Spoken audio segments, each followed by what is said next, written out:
Hi guys, I'm Sally with OwlCrate Jr. and I'm here today with a spring middle grade book haul. There are so many titles that come out in the spring, particularly in May, and I just can't wait to share them all with you, so here we go. First up is The Lifters by Dave Eggers. This is Dave Eggers' middle grade debut. He is very well known for his adult fiction and for his website and foundation called McSweeney's, but this is the first time that he's ever done middle grade, and it sounds so cool. Basically, our main character moves to a new town, and it turns out that the entire town is built on top of another secret town underneath, and it is slowly sinking down into it. But there's all these crazy passageways underneath that are supported by hockey sticks and lumber and all this other kind of stuff. So basically he and his new friends in town find their way into this secret town, and all kinds of things happen down there.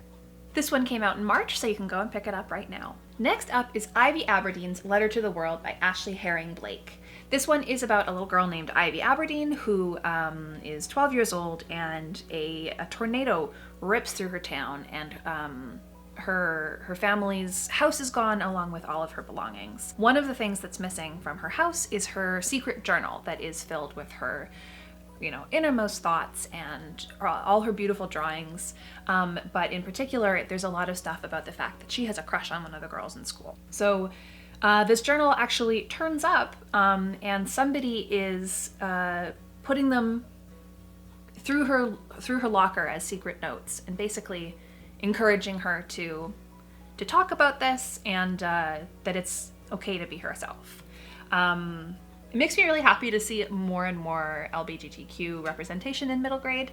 I haven't had a chance to read this one yet, but it's been getting excellent reviews. This one also came out in March. Next up, we have Ghost Boys by Jewell Parker Rhodes. This one has been getting unbelievable reviews, and I cannot wait to get a chance to read it. This story takes place through the eyes of 12-year-old Jerome, who is shot by police after the toy gun he's playing with is mistaken for a real gun. So the story is told through Jerome's eyes as a ghost, and he's basically watching the aftermath of this horrible event unfold through his neighborhood and his family and his community. And then also he meets the ghost of another boy who is a real-life character, Emmett Till. Emmett Till was a young man in Mississippi who was lynched in 1955. He was 14 years old, and it's just this horrible story in American history. So basically we have these two boys who are split by time in such different ways, but the actual circumstances of how they died are just heart-wrenchingly similar. This is obviously very heavy subject matter, so this one is recommended for 10 and up by the publishers, but I cannot wait to get to it. You can pick this one up in April. Next up, we have Charlie and Frog, a Mystery by Kane. I love a good mystery, and this one sounds really fun. Charlie has been dumped at his grandparents' house while his parents are off working halfway across the world on a project, and while he's out one day, he meets an old woman who sort of frantically gives him a clue in sign language. So after Charlie is given this clue, he ends up meeting Frog, or Francine,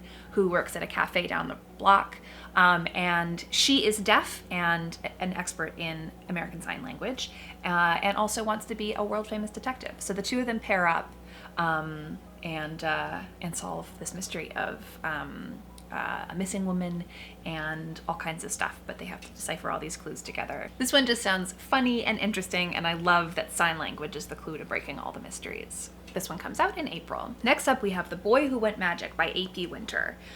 This is about a world in which magic exists, but has been outlawed by the royal family, and our main character is accused of going magic. So he's been sort of hidden away at this boarding school, but things keep going wrong, and then he is swept away into this very cool looking balloon vehicle into an adventure, and he's being chased by an evil prince who is very against magic, but he might also want his magic, and it's just this epic fantasy adventure. This one comes out on April 24th. Next up, we have a friendly town that's almost always by the ocean, which I believe is going to be one of a new series called The Secrets of Topsy, and this is by Kerr Fox and M. Shelley Coates.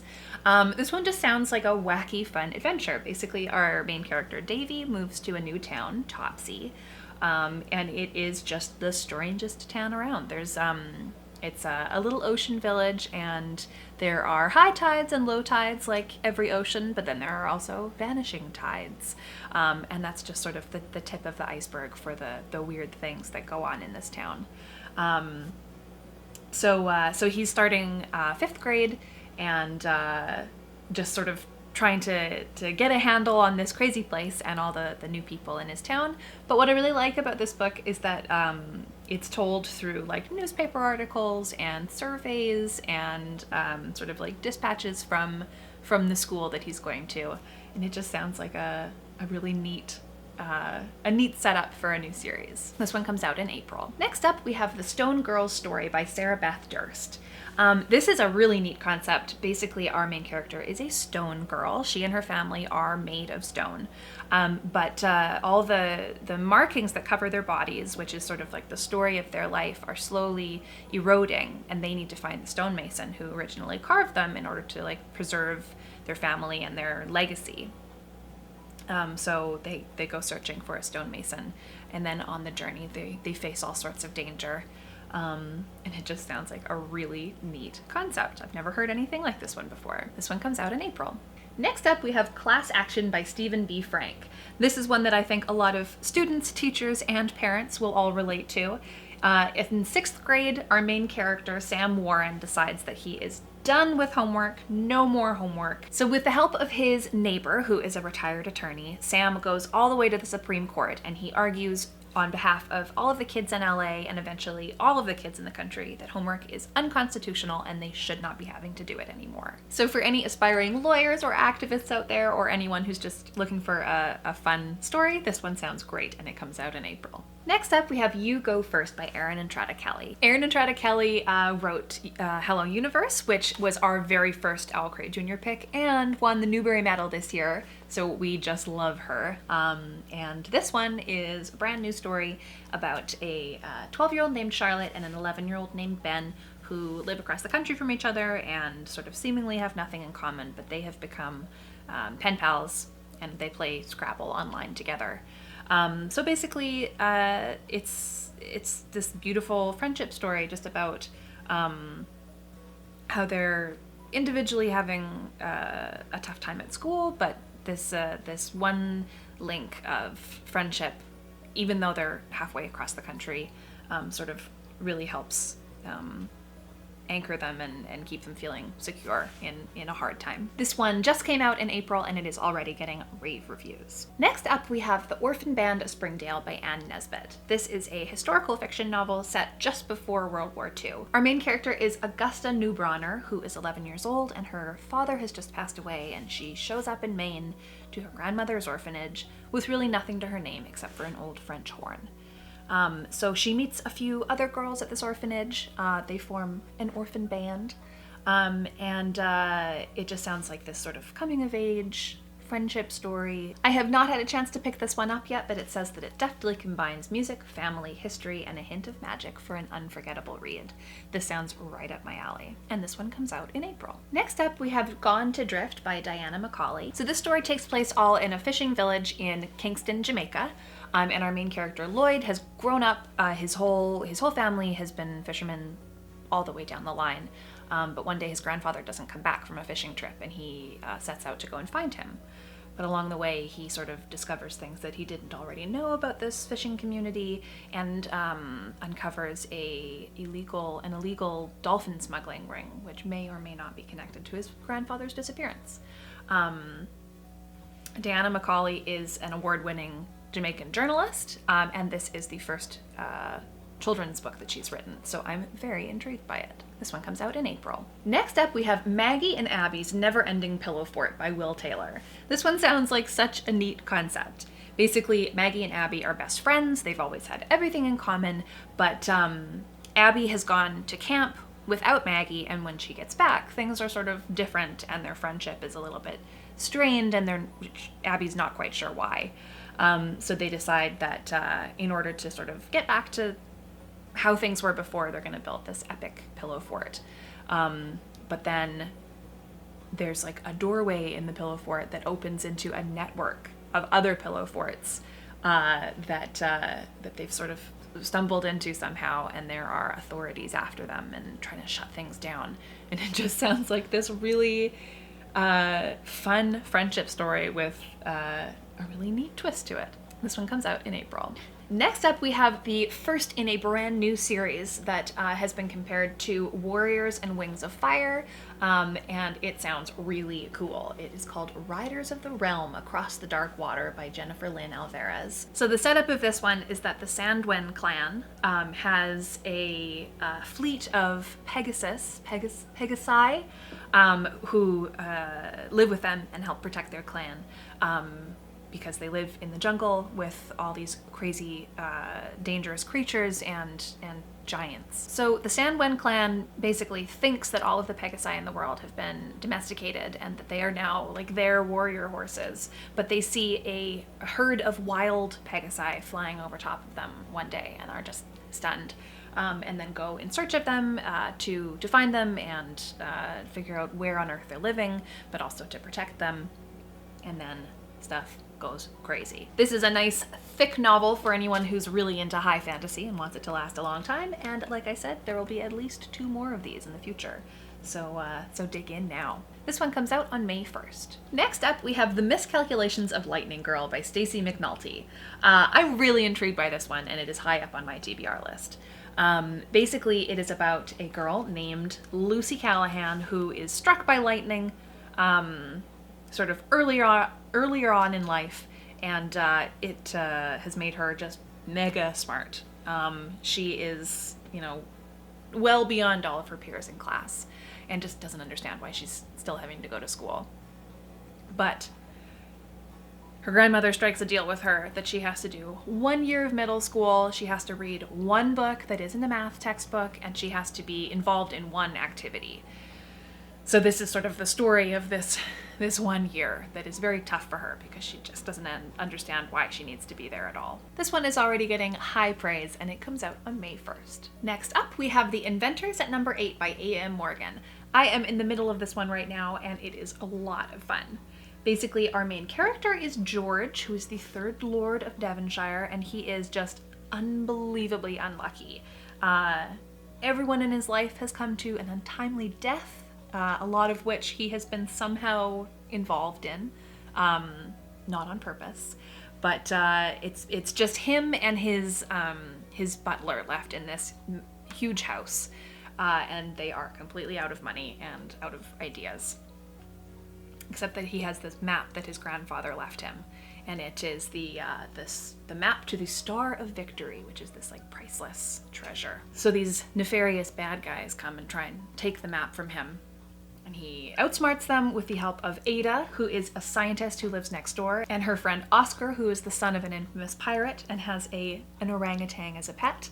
It's just this wild sort of a bit steampunky, epic adventure. It sounds a little bit complicated to just try and explain it in one sitting, but it is well worth the read. And this one comes out in May. Next up, we have Amal Unbound by Aisha Saeed. This one is all about a girl named Amal who has just dreamed of being a teacher her whole life, but there's sort of an encounter that goes wrong in the market in their village in Pakistan, and she unwittingly insults somebody that's in a higher class than her, and in order to fix the problem, basically, she has to agree to be a servant for this family. It sounds like a really interesting, age-appropriate explanation of indentured servitude and class struggle and all this kind of stuff. And at the same time, Amal is still going after her dreams and just trying to figure out a way through this whole situation.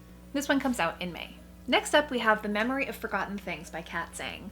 I haven't had a chance to read this one, but Corey read it and absolutely loved it. Our main character is 12-year-old Sophia, And she has all these very fresh, specific memories of things that have happened with her mom. These are not things that she's imagined. They're very real memories, but the only problem is that her mom died when she was 6. And these are memories of, her 10th birthday and something that happened yesterday. And it just doesn't make sense for some reason. So she's trying to figure out why these are all in her head. And then she meets a boy in town who has similar things happening. And it turns out that they were both born on the night of a total solar eclipse. You can check out Corey's review of this in our February reading wrap-up, but I know that it is a heartbreaking story and a beautifully written story, and definitely worth your time. This one comes out in May. Next up, we have Peeps by Mike Van Weiss. This sounds really interesting. It's described as a cross between Gremlins and Inside Out, and basically our main character is sprayed with an untested medicine in his father's lab, and all of his anxieties become real creatures that he has to literally wrangle, so that they're not let loose on the world. It sounds like a really funny take on a lot of the worries and anxieties that can sort of consume us all, even kids from a young age. Yeah, you can pick this one up in May. Next up, we have Clairvoyant by Rachel Delaney. This is about our main character, Clara, who her whole life has lived with her mom and her grandmother, because her mom is a little bit out there and not a super responsible parent. But her grandmother picks up and leaves, and it's just her and her mom for the first time ever. So she's starting at a brand new school and decides that just sort of to have some kind of steady thing, she's going to join the newspaper at school, because she wants to be a journalist. But she is assigned the horoscope section. So she's totally unimpressed by this. She does not believe in astrology, but she writes it anyways. And then lo and behold, these horoscopes start coming true. I love this concept and I love this cover, and you can pick this one up on May 15th. Next up, we have Secret Sisters of the Salty Sea by Lynn Ray Perkins.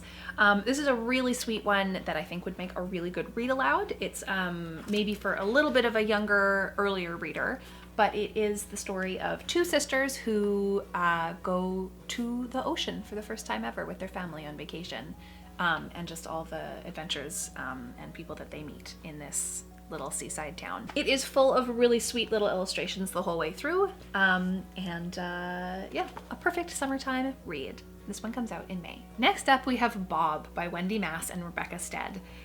Wendy Mass and Rebecca Stead are 2 fantastic writers on their own, and they teamed up for this one, and it worked beautifully. It's this very weird little magical realism story that I just loved. So this is told half through the eyes of Livy, who is a 10-and-a-half-year-old American girl who is visiting her grandmother in Australia for the first time in 5 years, and Bob, this odd little creature. So Livy, as soon as she gets to her grandma's house, feels like there's something that she's forgotten, and she doesn't quite know what. But it's just this tiny little memory in the back of her head about the last time she was there, but she really doesn't remember anything about this last trip. And then there's Bob, who's this little green creature who has been waiting all these 5 years for Livy to come back. So it turns out that Bob is what she forgot. And it is the 2 of them meeting up again.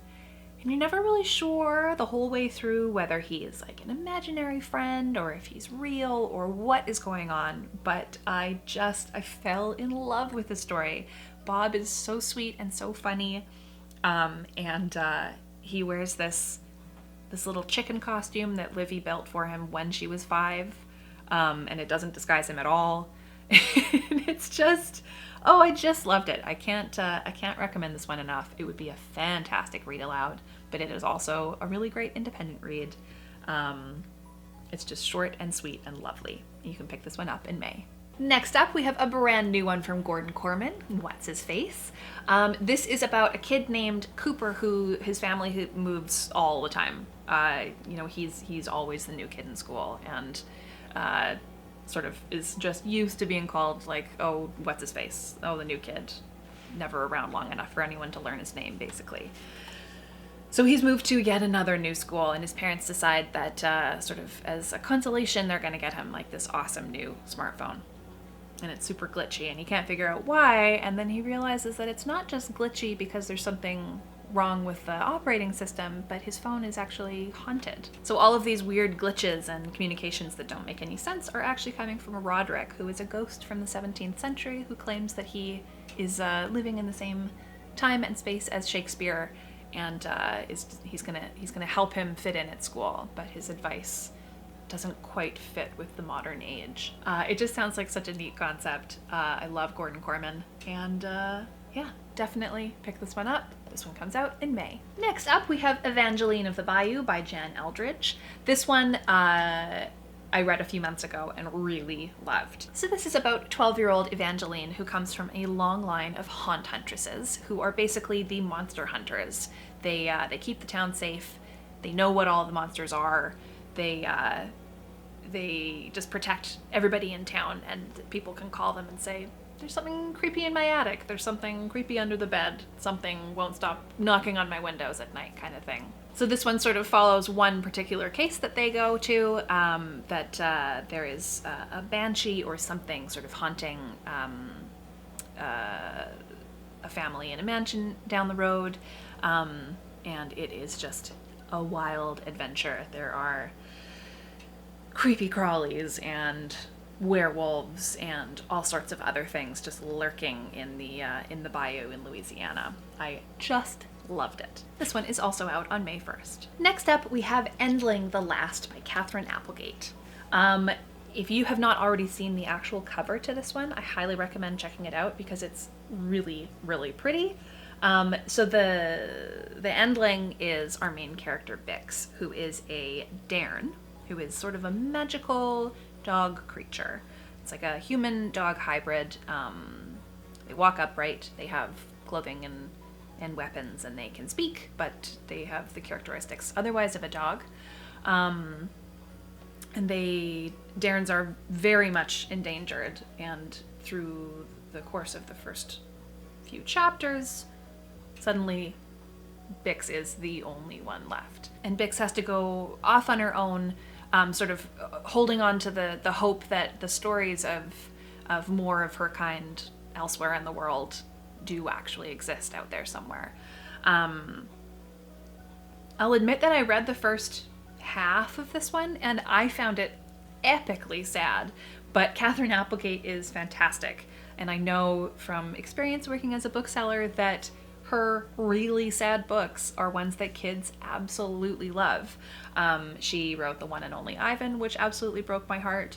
And she wrote all of the Animorph books, which are amazing. Yeah, it's I saw an interview with her where she says, you know, all of the creatures that exist in this world and are very endangered are obviously, she imagined them, but that there are connections to real life animal extinctions going on across the world. So animal lovers, fantasy lovers, definitely check this one out. If you have a very sensitive reader, maybe read it along with them so that you can talk about some of the stuff, but it's the first of a really neat new series. This one comes out on May 1st. And finally, we have Float by Laura Martin. This one is awesome. It is told through the eyes of 12-year-old Emerson, who has been sent away to camp because he is a risk kid. And risk stands for reoccurring incident of the strange kind. So for whatever reason, I believe it is explained in the book, a bunch of kids have these anomalies. So his is that he floats. He has to wear like a lead vest to keep him on the ground. And then other kids at the camp, some of them spontaneously combust, so they'll just be like flames licking up their leg, or they go invisible, or they time travel, or all kinds of other things. But none of them have a very good handle on controlling it. So all of these kids with these risk characteristics have been sent away to camp for the summer, to this like government approved camp. So it's a really fun friendship story. All these boys sort of like have grown up having to defend themselves, and you know, their families are exhausted of dealing with them because it's hard to live life when you're constantly about to float away or about to burst into flames, or, you know, a million other things that these kids have to deal with. But they all get to know each other, and it's a really fun story. It's been described as Miss Peregrine's Home for Peculiar Children meets Camp Half-Blood, and I can say that that is a very apt comparison. Definitely check this one out. It comes out on May 29th. So those are all of the books that I have on my shelf coming out in March, April, and May.